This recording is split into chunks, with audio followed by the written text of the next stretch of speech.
Hey, you guys, welcome back to Storytime from my bedroom. We are back once again, you guys. It is Friday. Yay, we made it. Do you notice how crisp and clear I am right now, y'all? I got a new camera thing going on. And did you notice that the intro is back? Peep that. We upgrading y'all for 2022. Go ahead and subscribe to the channel. Go ahead and click the bell for notifications and get the video a thumbs up. The subscription is free, y'all.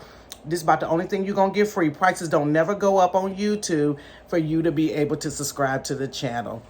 And go ahead and we upload what days we upload, y'all. Monday, Wednesday, and Friday, except if there's some situations and complications come about, then you ain't going to see me on camera, honey. There's a lot going on.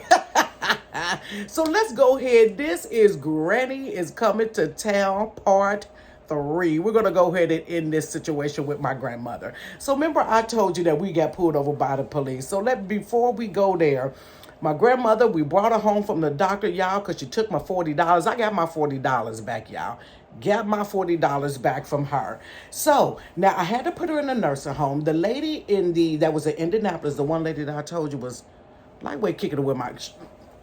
it was some rumors about her and my granddaddy, y'all. It really was. And I could kind of see it from the conversations, like, you know how you go and revisit it back, and she was nasty, y'all. So she had started the process with the nursing home, but she didn't have all my grandmother's vital information that they needed. And so I found my grandmother's Social Security card. They needed her Social Security card, but they didn't have a birth certificate for her. And I'm like, man, I don't even know where this woman was born. So how am I going to find... it's just certain questions you don't ask your grandparents. And I knew she was born in Tennessee, but I don't know what city she was born in. And I'm like, God, this woman was born in 1921. I don't even think they had birth certificates back then. And come to find out, when I went through all this paperwork, I had some paperwork that I pulled from her house. It was like this big scrolled up paperwork that was like a map, a layout of some piece of land somewhere. I don't know. She may have land somewhere, y'all. And I've lost that paperwork since then, and I don't know where it's at. But there was a document in there where she went to court, and she had to say that she uses her name, and she's been using that name for years. She went to court when she was like maybe 19 years old, and that established her birth. So come to find out from like my dad later on, I found out that back in the 20s, if you was born and you were, back then they call them Negroes. They call us Negroes now, but African Americans now. But they call them Negro. If you were a Negro child, you didn't have a birth certificate. They just used to put on the birth certificate Negro child. And they didn't file it with anybody, just put it inside of some bucket or something like that. From what he's telling me, I'm like, this is really how they did it. So they just wrote your name down. We delivered one girl, Negro child, and that was it. So in that day, you guys, they would name their children. My dad was telling me the story. They would name their children after relatives, I guess, to keep up with them. So my grandmother's name was Mattie, Mattie, and she had some relatives that had the same name, but they more likely would have a different last name, or they would have like a middle name to, let them know this ain't Mattie the aunt, this is Mattie the child, or what have you. It was crazy. So I had that document, and thank God they accepted it. So now she's all set to go to the nursing home or what have you. So at this time, honey, Granny done drove us bonkers. I've never in my life been so exhausted. Like I said in the video before, you guys, I give shouts out to anybody that is taking care of any parent or any relatives or in the home health they feel that's doing something with people. It is a hard job. And I was working on top of that. So it was grueling. But I want to give a shout out to like my neighbors. Her name was Robin and Miss Jeanette. All of them, they would help me with her. It's just like, whoo, child, I needed it because I needed a village for that right there. And even to my ex-husband, he helped too, but don't tell him. I got him blocked, so he ain't gonna never see this video. So I'm sitting there. I was like, okay, then let's get her up to Indianapolis. So I'm supposed to take her to Indianapolis. And let me tell you something about my ex-husband. He never, ever, ever, y'all, I ain't gonna get into no stories. He would not let me drive his car. He just would not let me drive his car. And so my car that very day broke down. And I'm like, I can't get her up here. She's going to have to stay. So he must have been exhausted. Guess what? He let me drive his car. Y'all, it was raining real bad outside, and I had to drive from Cincinnati to Indianapolis, you guys. He had a Dodge Intrepid, I never forget. So we're in the car. So I brought like my youngest daughter, Lex, she was younger. So I would always put like in the back of the car, there would be like crayons or pencils and paper that they can doodle on that's in the back pocket.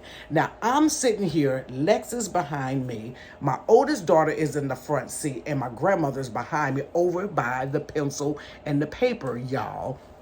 So we're driving, honey, and I'm getting it down this highway, you guys, because I'm like, I got to get this lady up here. I got to buy her furniture for her room. I got to do this. I got to put money on her books for her hair. I got to buy her some more clothes because I had enough clothes for then. I need to go check on her house. I don't know what I'm going to do about her house.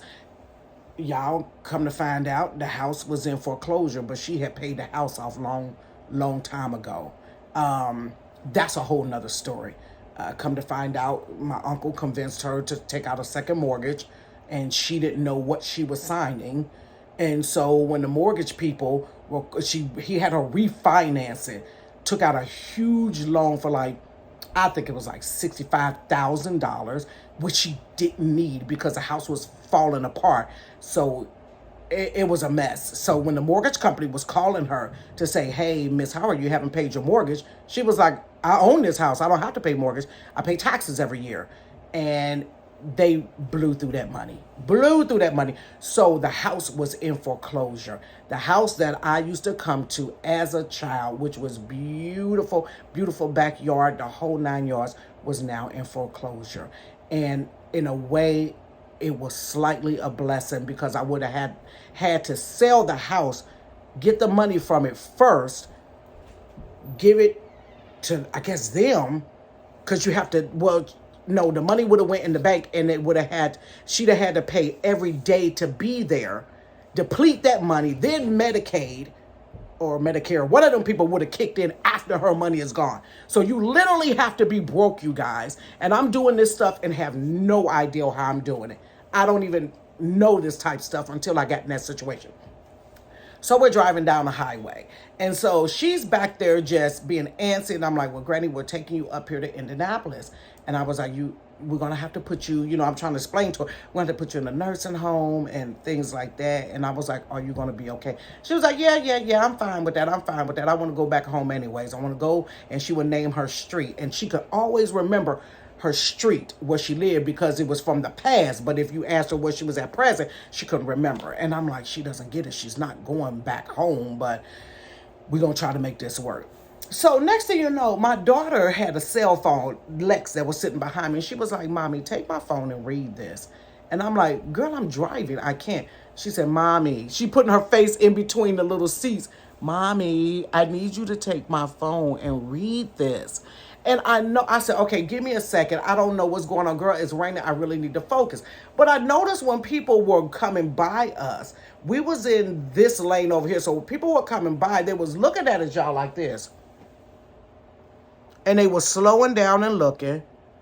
And then they were like, I couldn't switch lanes because these people were driving kind of slow and they kept all looking at us like this. And I'm like, me, first thing I'm thinking, I'm standing there like, ooh, quit looking. You know how we is, y'all. Well, that's how I am. I don't look at me too long, like, okay. So I'm like, well, what is going on? My daughter was like, Mommy, look at your phone. Look at my phone, please. And so I'm like, okay. So I said, Pooh, grab the phone. So she grabbed it. I'm like, put it out here so I can read what this child is saying. I don't get it. My daughter had texted me, but she didn't send it.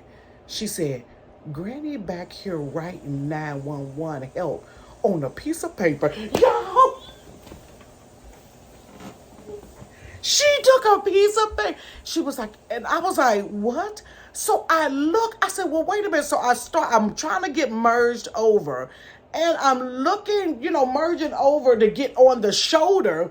I'm looking. Y'all, hold on. She got a piece of paper. Y'all, she got a whole entire piece of paper, you guys. This is the size she putting in the window. An old woman in the car with black people.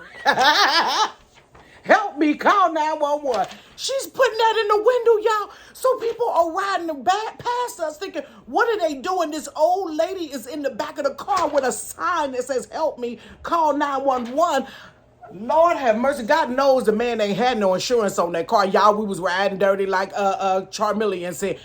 Catch me riding dirty. I didn't have no insurance. Ain't had no plans on getting no insurance. We was poor, honey, and we was barely had enough money to keep the car and put some gas in it, honey. So I'm like, and I pulled over. I said, take that out of the window. You're going to get us in trouble. So I'm trying to explain to her, Granny, I promise you, I'm trying to help you. Granny, you can't function at home by yourself. I need to get you in a home. I'm taking you back up to Indianapolis, but I need to get you in a home. And by this time, y'all, I am frazzled, honey. I should have been drinking wine. I don't know how I made it through this dilemma, this situation in life, and half of these stories, y'all, without drinking no wine. I didn't start drinking wine till my latter years, y'all. And that's because I done been so stressed out. I think I'm making up for situations back then. I don't have a whole lot of situations now, but I'm drinking for like back years. I got some years of drinking to do. Honey, I don't know how I made it through. I had to get the paper, take all the paper back from her.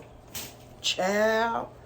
Take all the papers back from the back of the seat and bring them in the front. I said, don't do that, Granny. You'll get me in trouble. You'll get me locked up. Doing stuff like that. 911. Girl, you about to be out here on this curb in a minute. You're going to find your own way, sister. I know y'all used to walking back in them 20s because there wasn't no cars back there. I said, Lord have mercy. So I take her to the bank, you guys. I didn't know nothing about a power of attorney type stuff. I didn't find that out till later. So I take her to her bank. Now, she's been banking with this one bank that was around the corner from where she lived for years, and everybody in there knew her. So to get her in the nursing home, because she didn't have Medicaid yet, or Medicare, or whatever it was, one of them programs yet, they said she had to pay like $3,600 something just to get in, and that would hold her for like the space of time before Medicaid would kick in. So I'm like, okay, let's pay this money, because I think the stay there was like $120 something a day for her to be in the nursing home. So we had to pay up for a month until I applied, and then they would give her Medicaid that would pay her bill every day going forward. So we get inside of the bank, you guys. Oh my God. And I turned around in that chair, y'all, and I promise you, God, he done forgave me. This is the first time I ever got harsh with that little lady. I told her, I said, don't you get in this bank cutting up. Because you get in here in front of these folks and get to making them think I'm messing with you, you're going to get me in trouble. And I'm just going to leave her at the bank. Honey, put her in the vault. Put her in the vault with a blanket and throw her some food. She don't eat much because she just frail. So I said, you get here. You're going to pull out your little photo ID, and you're going to tell these people you need $3,652 in a cashier check, and you're going to make it out to this nursing home. Oh. She was like, oh, she had an attitude like she did when she was drinking pop today. Okay. And I'm thinking in my mind, Father, in the name of Jesus, don't let this woman get in here, because people already think folks taking advantage of older people. God, this is not the situation. Let this woman touch her brain one more again and let her act right just for 15 minutes to print off a cashier's check so we can get in the car. We get in the bank. Hey, Miss Howard, how you doing? Haven't seen you in a while. Da-da-da-da-da. Yeah. I need to get a money cashier check, and for third, how much you say it was for? I said, oh my God. I was like, she's gonna ask me, the young black woman next to her, and she's looking frail, and they're like, we ain't never seen her before. Is you muscling this lady? I'm like, oh my God. So the director man, I said, can I speak to the manager? And the manager came out, hey, Miss Howard, how are you? We missed you. We haven't seen you. And I said, can I talk to you for a moment? And he was like, yes. So I'm praying in my mind, God, let this man believe me. I know they think people is shady and shifty, but everybody is not shady and shifty. So I explained the situation to the man. I said, da-da-da-da-da, my grandmother, she has and I'm trying to take care of her. You can call the nursing home speak to the director lady, da da da da da da da. We need a money cashier check for this amount to get her in. He said, I can do that for you. He said, but you need to get power of. But that's when I found out about power of attorney. You need to be her power of attorney. He was like, because we noticed some things was different about her, because she would come down to the bank, she would kind of be disheveled. She would always ask for money, or she kept getting the same money order over and over again. He was like, she came in here a number of different times, purchasing the same money order and saying what she needed. And we just didn't know what was going on about with her, but we're glad you're here, because we just knew she's been banking with us too long. We knew something was going on. And I said, thank God. So we got the money order for the cashier check, took it over there, got her settled into the nursing home. Everything was, well, for the most part, fine after that. I couldn't visit her as much because I lived in Cincinnati. And so, but she had a lot of family from her side as well as her husband's side that came and visited her. And thank God, her husband, my granddad's sister, I don't know what her name was. My granddad's sister was in the same nursing home, and they recognized each other. I said, look at God, here we go. So when we got her settled in, I stayed over to the next day, stayed in the hotel, went and visited her, made sure she was fine. She was fine. She was like, I like it here. She was fine. I don't know if she knew all what was going on. And the people there just really loved her. They was like, she's so beautiful. I love her face. And da-da-da. I'm like, good God, take care of her. I said, because I had to come up here and tear this place up over my granny. She's fine. You guys, the heartbreaking part was, and this part I can't even laugh about or find something funny behind it. Some things I can really laugh about, but this right here was heartbreaking. So I go to her home before I leave out, because I need to find out what I'm going to do with everything in that house. I don't know. I walk in, now mind you, her house was kind of disheveled, and my grandmother, I told you, had an immaculate home. Very immaculate, vacuum cleaned, everything. I go in, you would have thought that a tornado took place in that house. And come to find out, the lady next door and my dad and his wife had a key to my grandmother's house. Okay. The door wasn't broken. The door wasn't ajar. Nobody broke into the house. They came in there, y'all, and tore her house up looking for money. Now this, I can't even make it funny. Her dresser drawers to her, her dresser drawer, her beautiful dresser drawers they don't even make good dresser drawers like that anymore, were turned inside out, papers everywhere. She had fur coats missing, stuff. Her clothes and her pockets on her pants were turned inside out, because they knew she used to roll. Remember I told you she used to roll money up, stick it down in there. The only thing that when I went through all, when I tell you I cried. I called my pastor, Pastor Monica, y'all, the one that prayed me through. I cried, and that woman prayed me through the house. I cried. I could not believe. And this was my first experience of seeing how people are when it comes to money. I could not believe they destroyed that woman's home that my dad had lived in before. He came and stayed with her for a while, him and his wife, trying to help her out. They destroyed her home. The only thing that was left in the house was a bunch of money orders. Remember the man at the bank said that she had money orders?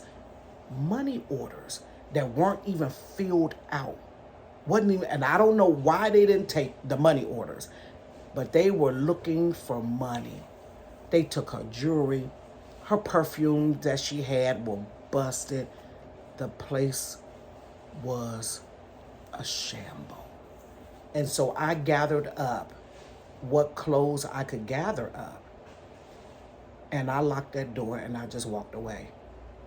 It was nothing that I could do to fix that situation. It was already in foreclosure. I grabbed as many important papers as I could. I shut the door. I locked it. I cried. My heart was broken, and I went home after that. No, I take that back. I took the money orders and I took them around to the bank. And I said, these are all the money orders that you were talking about. He was like, those are the money orders. What did she do with them? And I was like, I don't know. I don't know what she needed them for or what have you. And I said, can you put those in her account? And we just gave the money orders back to them. I don't know how they do the process or whatever, but they put the money orders back into her account. And I just let the bank take the house. Take the house. That was the most heartbreaking thing. And I'm glad that I don't like dementia because it leaves a shell of a person. If you ever met someone with dementia or had a family member that had dementia, they are a shell of a person. But I thank God for that situation that she could not remember. Because if she would have ever laid eyes on what her and her husband worked hard for, and my grandparents were both middle class during a time where there weren't a lot of middle class black people, but they worked hard. He worked in a meat packing place and she worked at the hospital, and she was serious about her credit. A1, perfect credit. She didn't make payments on her bills. She paid her bills in full. Gas, electric, phone bill, everything. To watch something that they worked so hard for, and then to watch savage people come in that made no contribution to this, to feel like they deserve something that her and her husband built. That home could have been a legacy. I raised 4 children. It was a 3-bedroom house. If it would have been left right, I could have moved in there. I love Indianapolis. I could have moved in there and passed the house on to somebody else, but that was taken away from us. So you guys, that is story time from my bedroom. Love on one another, you guys. We'll be back next week with another story. You guys, next week gonna be good. Y'all, I got to tell y'all how. Y'all ain't gonna believe this, but this is true. I don't make up no stories on here. I don't got time. I was in a cult for about 12 years. Yeah. That's going to be the stories Monday, Wednesday, and Friday, baby. And it may be longer than that. Honey, listen. Have a good weekend, y'all. Peace.